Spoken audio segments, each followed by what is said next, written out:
एक सेठ जी, साधारण सा उदाहरण देती हूं मैं अपनेपन का, अपनेपन में कितनी ताकत होती है। एक सेठ जी है, बहुत बड़ी जायदाद है, कंपनियां मिले चल रही है, और एक कर्मचारी काम करता है, पढ़ा लिखा है, ईमानदार है, मेहनती है, महीने के 60, 70, 80 हजार कमाता है।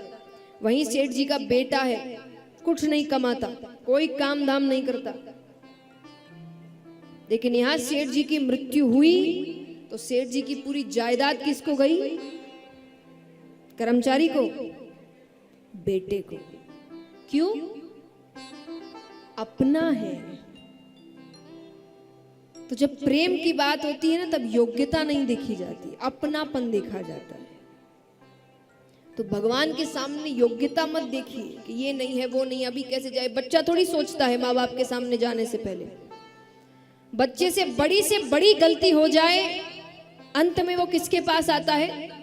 माँ बाप के पास। उसको पता है डांट पड़ेगी, मार भी पड़ सकती है, लेकिन बचाएगा ये। बाकी सब बाहर फायदा उठाने बैठे हैं, बचाने एक ही बैठे हैं। वो भले ही डांट लेते, 10 बात सुना लेते हैं आपको, लेकिन बचाते वो ही है। तो वो जो विश्वास होता है, वो विश्वास इस पर होना चाहिए कि अच्छे हैं, बुरे हैं, पुण्य करते, पापी हैं, जैसे भी है तो आपके ही, और संभालना भी आपको ही पड़ेगा। वो अपनापन लाइए, फिर देखिए भगवान कैसे नहीं आते।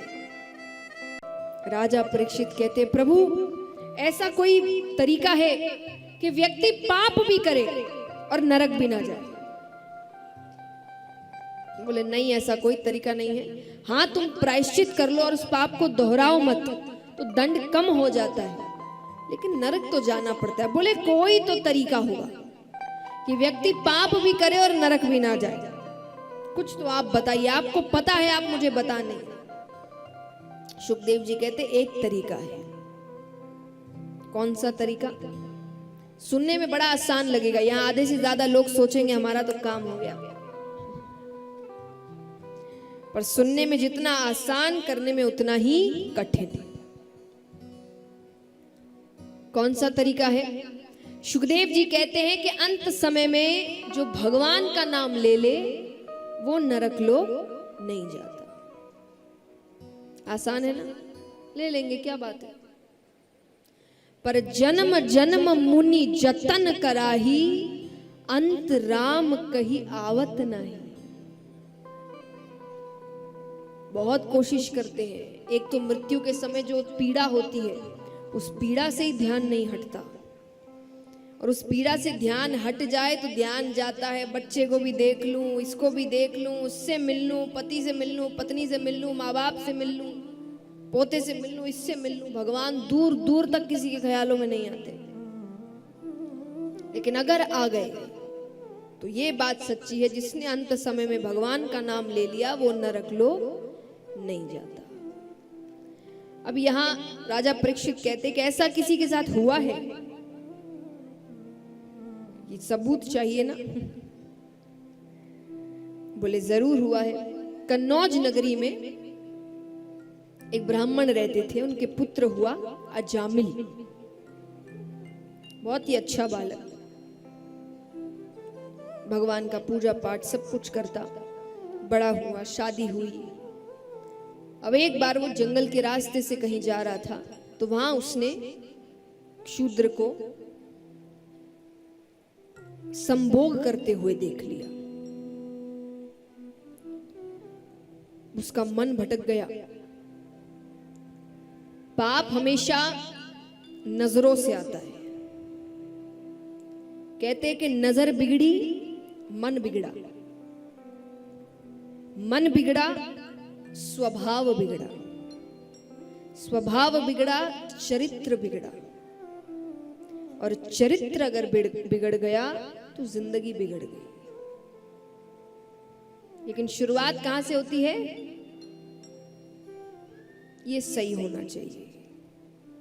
कहते ना कि खराबी कहीं और नहीं है, गंदगी कहीं और नहीं है, नजरों में है। नजरिए की बात है, नजर बिगड़ती है। वो एक दृश्य से उसकी नजर बिगड़ गई। सोचिए जीवन भर उसने कितना कुछ किया, पूजा पाठ किया, लेकिन वो एक चीज से उसकी नजर बिगड़ गई। उसके बाद तो धीरे धीरे सारे अवगुण आते गए। कितने स्त्रियों को अपने साथ लेकर आ गया, चोरी डकैती सब कुछ होता गया। पत्नी का त्याग करके अब उनके साथ संतानें हो रही है, 1 2 3 4 संतान पे संतान किए जा रहा है।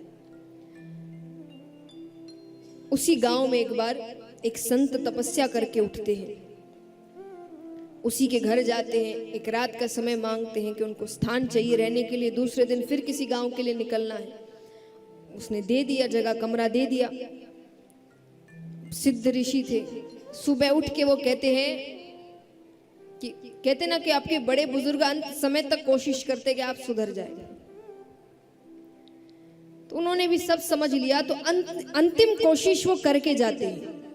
उन्होंने अजामिल से कहा कि तुम्हें अभी संतान होने वाली है? बोले हाँ। बोले मेरा एक काम करोगे? बोले कैसा काम? बोले जो संतान होगी उसका नाम तो कुछ रखोगे? बोले हाँ रखूंगा। तो बोले उसका नाम नारायण रखना। क्या रखना? नारायण। उसने कहा ठीक है। बालक ही होता है, पुत्र हुआ, उसने पुत्र का नाम रखा नारायण। घर का सबसे छोटा बच्चा था तो उसमें मोह ज्यादा था, तो अब दिन भर उसके मुख में केवल एक ही नाम, नारायण इधर आना, नारायण कहाँ गया, नारायण को खाना खिलाना, नारायण को घुमाना, नारायण को सुलाना, नारायण नारायण नारायण नारायण, दिन भर नारायण। धीरे धीरे साल बीतते गए, उसका अंत समय आया। अंत समय आया तो यम के दूत आए लेने। इतना पापी है, यम के दूत ही आएंगे। तो यम के दूत उसको ले जाने लगे, तो डर के मारे वो जोर से चिल्लाता है, नारायण मुझे बचाओ, नारायण मुझे बचाओ। अब यहाँ भगवान उठते हैं, तेज आवाज सुन के भगवान अपने पार्षदों को कहते जाकर देखो कौन आवाज लगा रहा है। वो पार्षदों को देखकर यम के दूत भाग गए।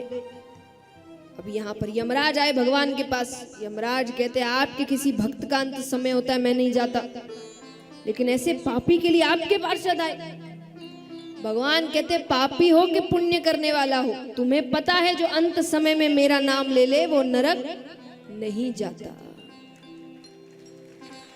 अरे यमराज कहे आपका नाम नहीं ले रहा था, वो अपने पुत्र का नाम ले रहा था। उसके पुत्र का नाम है नारायण। भगवान कहते पुत्र समझकर, पिता समझकर, मित्र समझकर, शत्रु समझकर, नाम तो मेरा ही ले रहा था।